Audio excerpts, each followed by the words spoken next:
Welcome into the official. We have got an excellent show for you. So we are continuing this interview series. And last week we had Corey Yates from Real Analytics.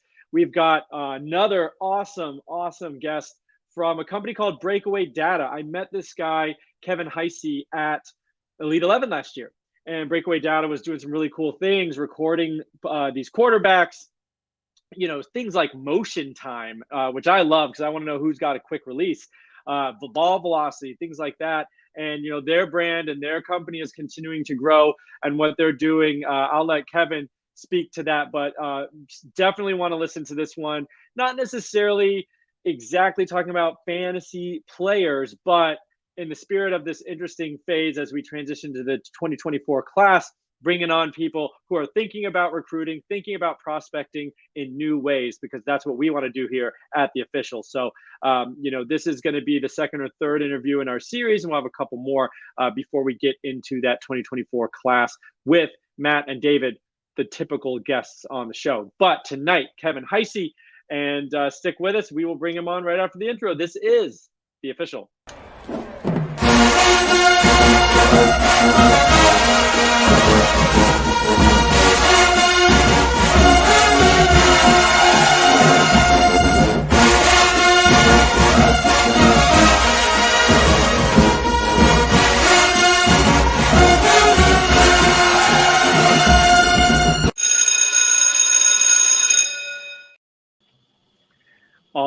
All right, Kevin. Good to see you, buddy. It's been about a year. For those that don't know, I met Kevin Hisey here at Elite 11. He was very approachable, sitting in the Breakaway Data tent, doing all this cool stuff. And I said, these quarterbacks are cool, but I want to know what's going on that screen. Yeah. And Kevin, you're the VP of Strategy and Analytics for Breakaway. Is that right? Yes, sir. Exactly. Well, we are thrilled to have you on.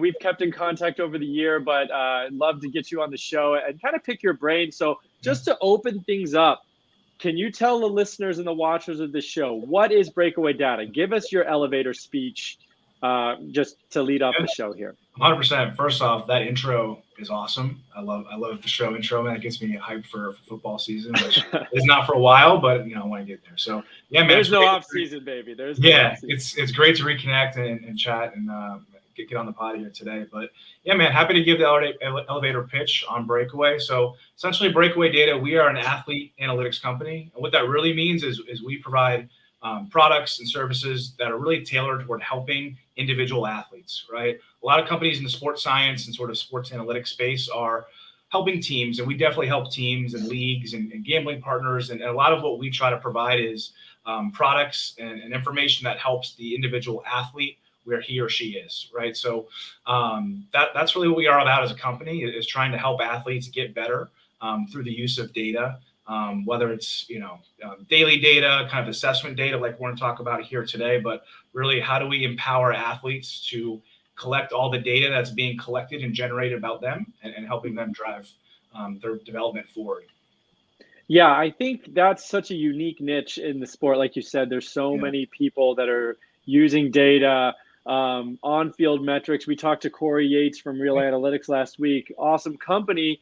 But it's not always necessarily putting that in the hands of the players. I remember interviewing a few guys last year, post Elite 11, and I would be like, hey, did you get your Breakaway information? And they were like, yeah, it's pretty cool. I don't know what I'm always looking at, but I would actually kind of tell them a little bit of what I would think this is. Like, I remember talking to Ethan Crawford and being like, dude, you had like the, second fastest time to release of any quarterback. And I could tell visually out there on the field, you look like you have a quick release. But 100%. Then Breakaway actually timed it. And he was like, whoa, that's so cool. So I think, these guys are so into the game and playing the game. They don't always know all this other stuff is being said about them. 100%. And now you are giving them that information. And so they can then honestly promote themselves. Hey, I got the fastest release. I had the fastest release at Nashville Elite 11. I mean, they can promote themselves in that way.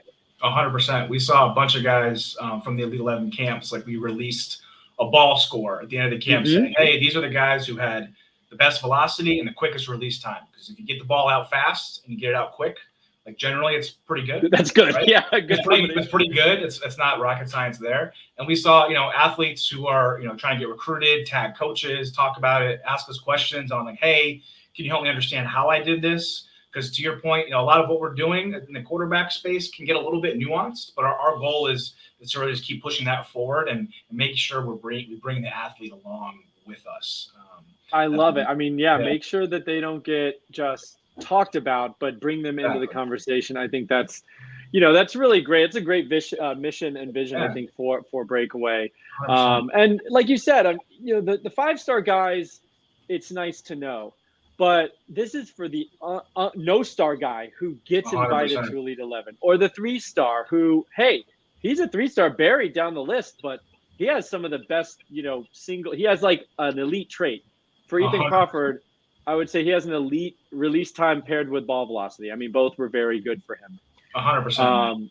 100%. And so I think that's great. I mean, for self-promotion and when they talk to coaches, they can say those things and get themselves a scholarship. I mean, empower the player. That's great. Like not to cut you off, but we worked with the XFL this past summer as well. Yeah. And talk about guys who aren't the 5-star recruits, right? They're trying to get a shot in playing professional football again. And we would give them back. We did all positions, not just quarterbacks. And you would see, though, guys after the tryout, they got their video. They do, screen recordings of their app saying, hey, I've got the best block force if I'm a tight end. Or, hey, and you would tag his coach like, hey, thanks, coach, for helping me figure out, this technique. Or, hey, I'm a wide receiver. I had the best cut time on a 15-yard out route. I'm a quick guy, right? And tag all their coaches. So give people their data, essentially. Guys get it, right? And then they use it to help get themselves recruited, signed, developed, whatever it might be. So 100%. That is so great. And so flipping a little bit to the actual scouting, I was curious, you've been with the company for at least, I think, 2 years, a year? Essentially. Yeah. So what have you learned the most kind of being behind that computer screen for the evaluations, which is where I found you, and I was like snooping around the tent and I was like, oh, this is interesting. I want to know what these guys are doing.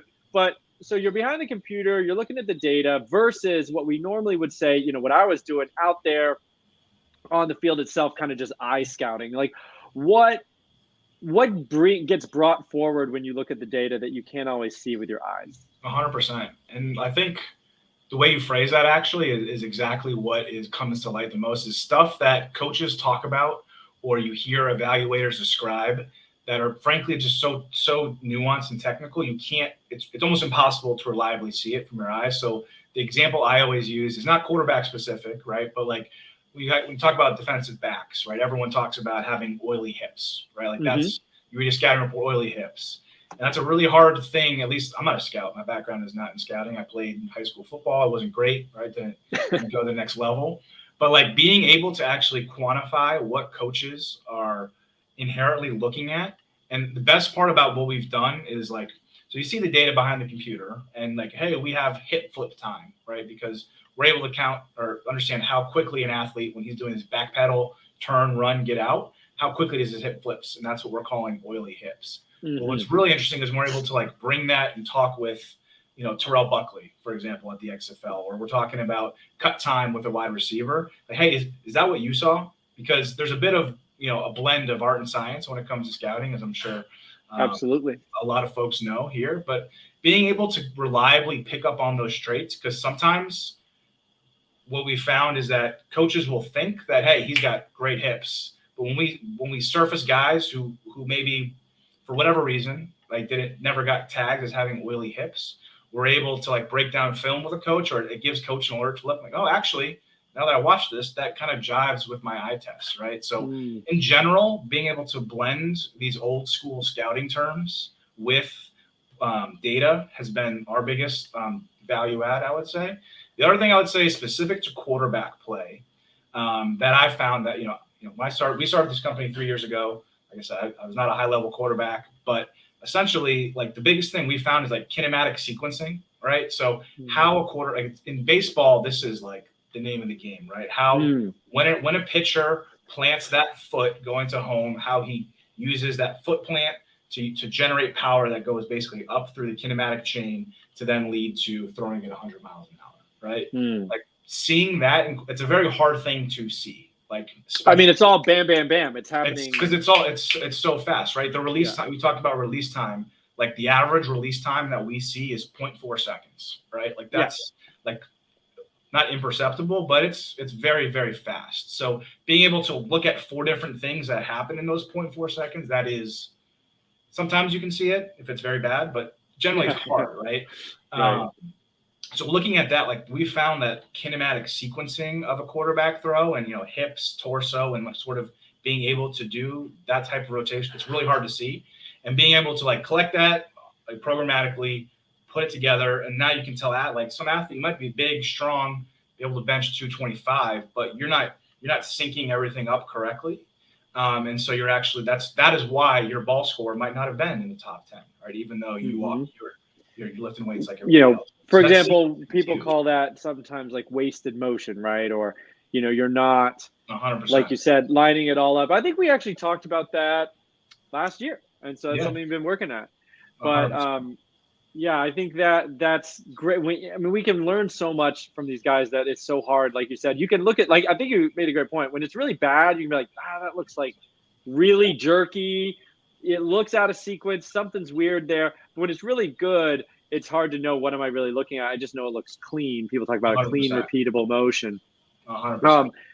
And then I think sometimes even with pitchers, sometimes it might look weird, but when you break it down, it actually is all in line and it works for that particular pitcher. So maybe sometimes 100%. their body just looks funky or they have a hitch, but otherwise it's really all clean. Exactly. So it's really important to be able to break all that down. So then I think I actually skipped the Breakaway app is something you've worked a lot on. That's kind of like your baby a little bit. Yeah. Do you want to talking about giving this to the players? Introduce it. It sounds like it's something you give to the players, or they can download it and get all this info, and then I'll run the video. You can just speak over it.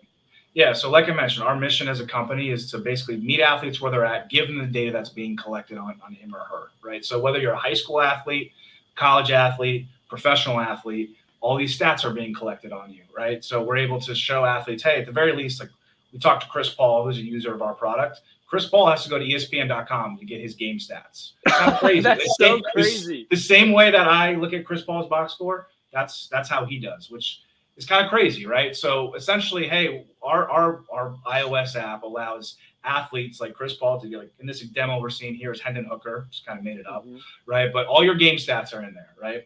All of the stats that, guys are wearing GPS vests during practice, right? So you're able to put all that data in there. You're able to track your sleep. You're able to essentially all of this data that is being collected around you, you're able to tie that together so that athletes can start to answer the question of, hey, when I practice like this and I sleep like that and my mental health and I'm feeling like this, that's when I ball out on Saturdays, right? Like that's really the core conceit of it.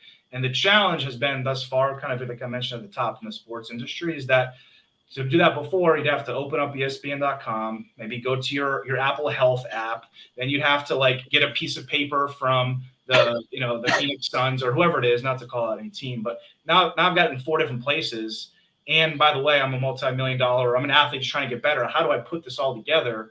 Okay, that's really what we're trying to do, right? So like the way we think about, that's the app. That's kind of our Nintendo 64 in a sense. And the biomechanics work that we're doing is our Mario Kart, right? And so like, hey, all of that data is in there. Any athlete in the country, high school and above, high school, you just drop in your Max Preps link and all of your stats are in there.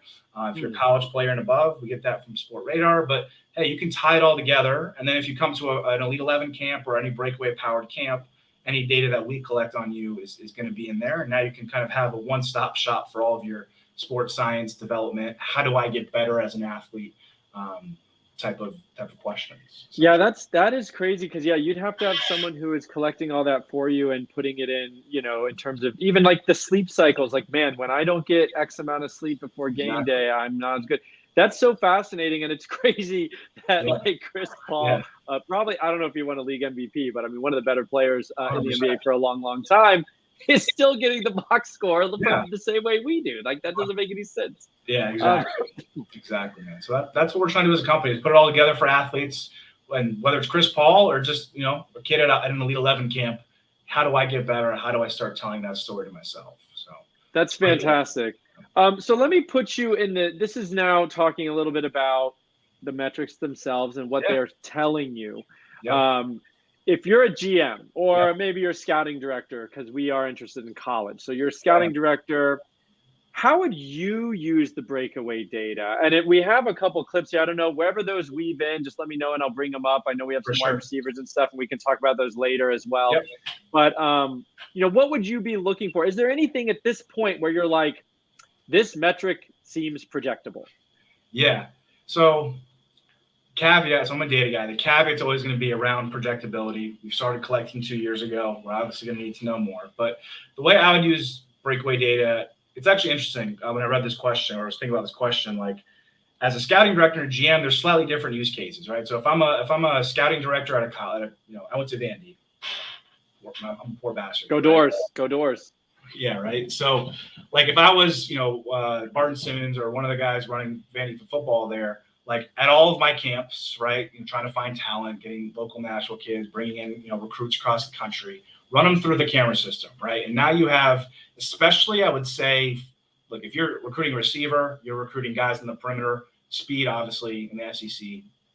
You get that from 40s and basic things, right? But if you want to bring up maybe either the edge clip I shared with you or the O-line clip, like I think some of those positions that are a bit more technical, right, or a bit more, hey, if you want a 4-3, you're going to be a guy as long as you can catch.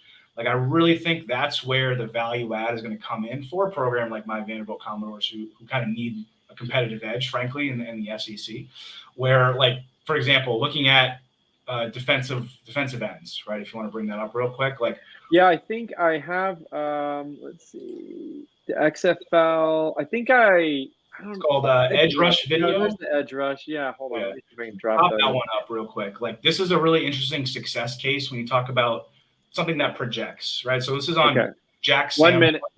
Yeah, somehow it didn't get in there, but it will be. Give me 10 seconds. Gotcha. Just talk. You can just keep talking. I'll pull it up. So basically, right, in every practice, you'll see if you see a practice at the D1 level or above, like you'll see the hoop drill. It's actually at the combine now this year, right, where they have guys run around a hula hoop, and that basically simulates how do you bend, get around the edge, and get to a quarterback, right? Things that they're looking for there are get off, kind of like that Von Miller being able to get skinny ability. And like before, kind of like we were talking about at the top of the show here.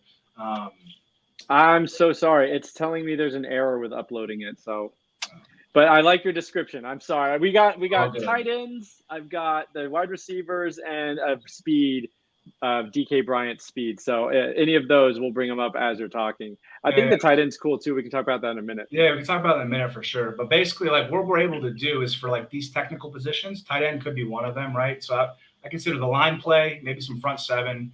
And even D-back, obviously, again, with those, you need a 4-4 or you want a 4-4. But, like, being able to quantify things like bend for an edge rusher, because that's not going to show up in any athletic testing, right? That's something that you're going to look at on film and try to subjectively grade. And that's why you have coaches and that's why you have scouts to be able to do that. But being able to do that programmatically at scale and find a guy whose film you might not have brought to the top of the list, because at the end of the day, you only have so much time. Like finding those hidden traits. So oily, hit flip time for corners, edge rush, get off for linebackers, being able to bend for a tight end. If you want to bring that up, like we're able to show, this is what we did for the XFL, right? We're able to show a metric like when he hits that bag based on his size, his speed, and his technique getting out, what is his actual force? Like how much force is he putting into setting that edge? And you're able to kind of pick off these very technical aspects that, frankly, you can't get from without this kind of setup, right? So, you can't get that with your eyes. I mean, you can see a guy and you go, oh, it looks like he, put a good block on it or whatever. But I'm so disappointed for everyone. We can't get that edge rusher because it's cool. It's not uploading to the StreamYard. Yeah. I don't understand it, but those things are fascinating. And I love the skeleton here that shows up where, you can see how that body, what they're doing, how he got nice leverage under the bag and things like that. It's really like cool on this stuff. Tight end get off, for example, like we were at Tight End University and we're able to get all of the basically say 3/4 of the NFL tight ends, Kittle, Kelsey, big guys, right?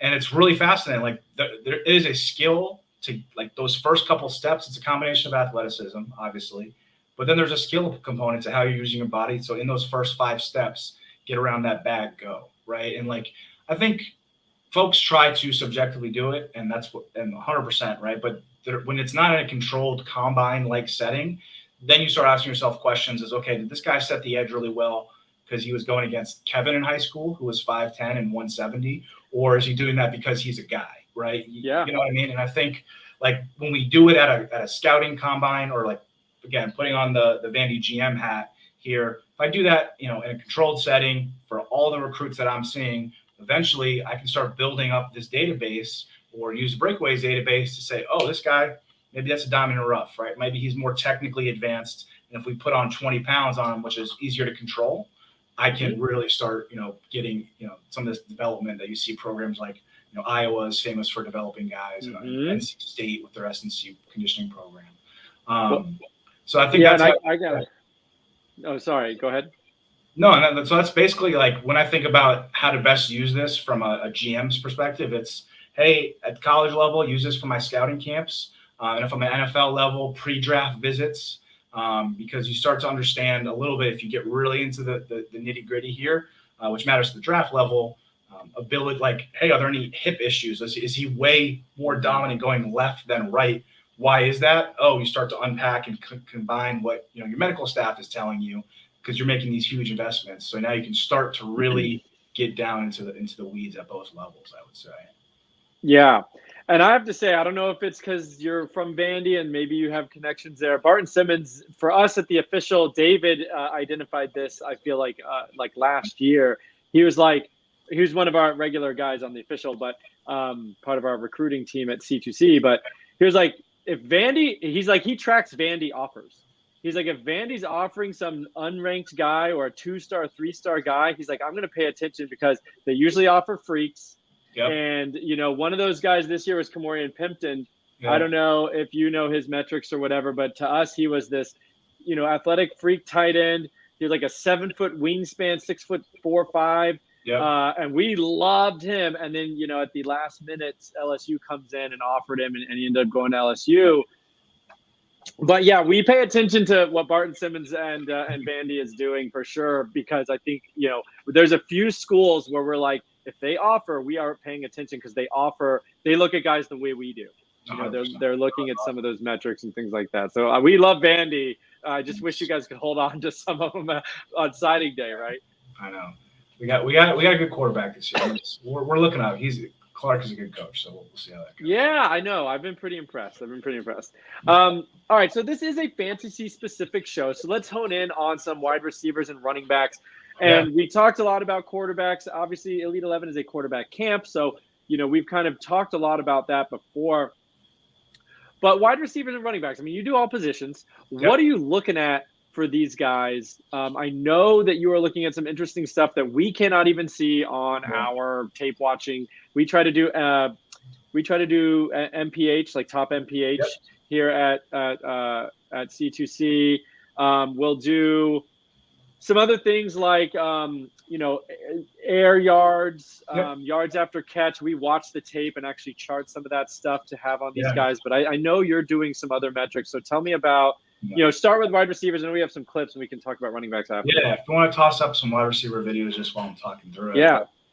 Basically, like, what's really interesting, so top speed is always going to be important, right? Like, we we have a director of speed here at Breakaway, TJ Graham. He's, you know, he ran a 4.3, played in the NFL, you know, for a while, and so top speed is always important. But one thing, talking to him, talking to Dave Anderson, our other our CEO here, actually, who played in the NFL for about 10 years with the Texans, is it's ability to get fast quick, which sounds like weird mumbo jumbo, but in those clips, like, we basically have guys run route trees through the camera system, right? So we're getting, you know, this is a running back angle route, or we have guys running, you know, out routes. This one was like a curl kind of.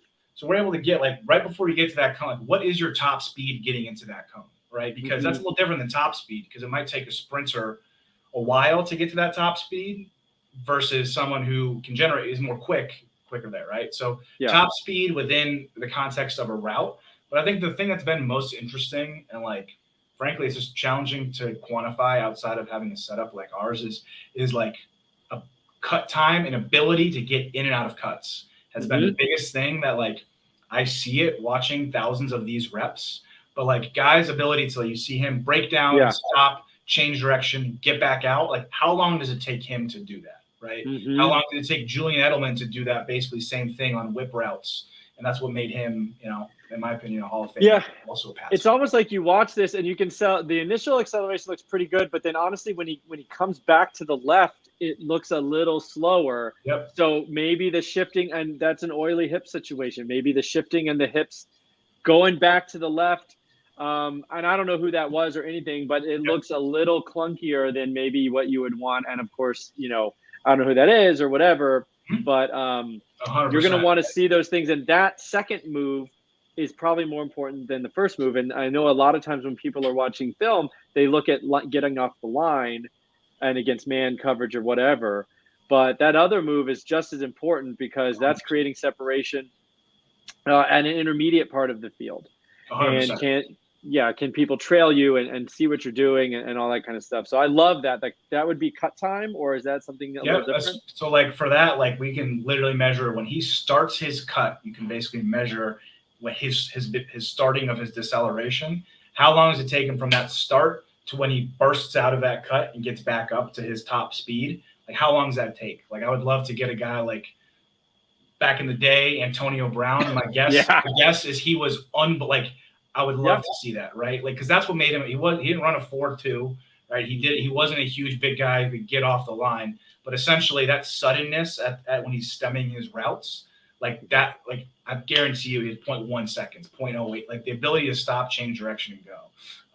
And like the other thing, that's what we love about Zachariah Branch this year. Yeah, and Jalen Waddle. That's what we love about Jalen Waddle. Tyreek Hill. Those guys can throttle down and accelerate up so fast, and their body is so in control of those movements. They're not flailing around. Everything is tight, up, down, and in so much control. And to your point around body control, like we've done this with a lot of athletes. I would say, you know, professional level, semi-professional, and high school and college. Like when you see guys in these settings who are trying to go as fast as a Tyreek Hill or Jalen Waddle, they physically can't. So you're right. You see their center of mass, they're leaning over, they're moving left, and like it's very, so it looks bad and it comes across bad. But when you see a guy who's smooth, like those are ones that are like, we're quantifying that smoothness, right? Like that. Yeah. That's how I like to describe it. Like we're quantifying what looks so effortless and how he does that and putting a number on that. And now you can get that at scale. And like Antonio Brown went to Central Michigan, 6th-round pick, right? But maybe if there was a number there at some point, you raise the flag. Maybe it would have been 3rd round. Yeah, someone would have picked up on that. I think that's fascinating. We've even, we've played with some different rudimentary tracking things here internally, and we've never really gotten anything that we felt we could really rely on. But we thought about the same thing. We've thought about all sorts of different things, like, what is that initial burst after you've stopped? Things like that with running backs. What is your how much lateral distance can you cover in one step? Versus north south or whatever. Just all these different things that you think about, that you watch, and you're like, oh, he's got good X agility, whatever. But can you quantify it? And so we think about that stuff all the time. So you guys are doing it. Are doing it, and that's so cool. So what about running backs? Anything like that where, lateral agility or the ability to kind of like slide, I guess, that whole like evading a tackle ability kind of thing? Anything that you guys have cooking?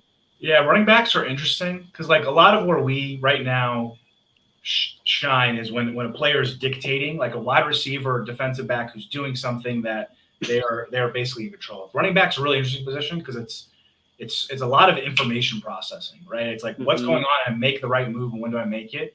So we do a lot of the cut times, right? We saw the angle route there, which is really interesting, kind of projects potentially to, I think it was this one, pass catching, right? So boom, like that's our wide zone rail, right? So when you put that foot in the ground right there, boom, you take that first step. You talk a lot, the scouts talk a lot about that ability to burst through the line, right? Right. So right when you make that first step, what is your speed? How quickly are you getting out there? One thing we've been experimenting with, and it's not I would say we're kind of still in the experimental phases is basically trying to understand reaction times, right? So if you saw in that clip, there's 2 skeletons going on, right? You see the orange, you see the blue. In a couple other clips, I should have sent you one. We basically have the coach pointing, like doing, you see in drills, like do the ball drills. Yeah. And like one thing we've started to look into to kind of measure information processing is like, how long does it take an athlete to then, hey, I'm going left or I'm doing this. How long does that take? And then when I do make that, how aggressive is that move? So because now we're starting to mimic more game-like scenarios, which is what we're all about, right? Is whatever you're being asked to do on a field, let's try to quantify it here. So running backs, I would say for right now, it could be cut time, especially in a fantasy piece. Like, hey, this guy has an ability to be a pass catcher and run routes out of the backfield like a Bijan Robinson. But then also when that wide zone rail, like getting north, like when we talk to coaches is, hey, how are you getting north, right? And that foot in the ground, that basically peak speed after you make that decision to go north is pretty telling from a projectability standpoint. Yeah, I love that. I know you've only been collecting data for around 2 years. I can't wait till you start getting a bit of a nice database and you can say, hey, the top, you can start telling people they're in a certain percentile of cut time, certain percentile of, some of these things you're talking about. Like this guy has a top 95th percentile, oily hips, whatever. I think when you start building your database and you can then rank guys versus all-time data, that's going to be super special. I can't wait for that. And maybe we'll even incorporate that into our freshman guide on some of these recruits and be like, per breakaway data, this guy has XXX percentile, whatever. So that would be great. That'd be awesome. Like that's how we give it back to the athletes now. Because if I told an athlete, hey man, your hip flip time is 0.3 seconds, he'd be like, so what does that mean? What does that mean? Yeah. And so we were at the Shrine Bowl this past year, going from college to NFL. And like one of the defensive backs there he had the best hip flip time we'd ever seen. Guy in Trey Dean from Florida. You're a Florida guy. Yeah, my boys. So he had like the best hip flip time. And getting back to athletes showing, you're in the 99th percentile. He's tweeting that out. Hopefully, talking about that with teams. But 100%, man. Like the goal here, and we're not ever going to capture. Like we're just a piece of the puzzle, right? As all scouting is. But the goal is to be a piece of the puzzle at scale and help with projectability, drafting, just understanding, quantifying athletes doing what they're asked to do on the field. Combine 2.0. I think that's a great place to just wrap it up. That's perfect. That's a nice little tagline. Combine 2.0. You guys should put that under your logo. Breakaway Data, Combine 2.0. Awesome. Kevin, thanks so much for coming. I think it's enlightening. I think knowing for our listeners that, what we're doing on C2C in a lot of ways is a rudimentary version of what you guys are doing. We don't have all the technology and stuff, but we are learning from concepts that people like you, last week, people like Real Analytics, what you guys are doing at the forefront. We are saying, hey, how can we think that way and apply it to fantasy? Because, we want to think about doing this better, just like I think you guys do. 100%. Scouting is such a low hit rate proposition. We all think, I think when we're in this business, we can do this a little bit better. We just got to think about it differently. And so I love that's what Breakaway Data is doing. If you don't know about this company, you just Google Breakaway Data. You'll get to their website. Follow them on Twitter. They're always tweeting out, cool clips like we talked about there. I saw actually an Oily Hips clip. I think it was maybe Trey Dean. But, when they got him from one of these all-star games. So follow that account. Follow Kevin. What's your handle? My last name is HISEY, like the fruit punch. So HI_C88. Check me out on Twitter. Perfect. Yep. Yeah, absolutely. And so, follow Kevin and check out Breakaway Data. I think they're all dovetail into kind of what we're all interested in. So, thanks again for joining, and we'll hopefully meet up again this year. Yeah, thanks a ton for having me. Definitely would love to hook up at one of these Elite 11 events or sometime on the camp circuit. All right, that sounds great, Kevin. I'll talk to you later. This has been The Official.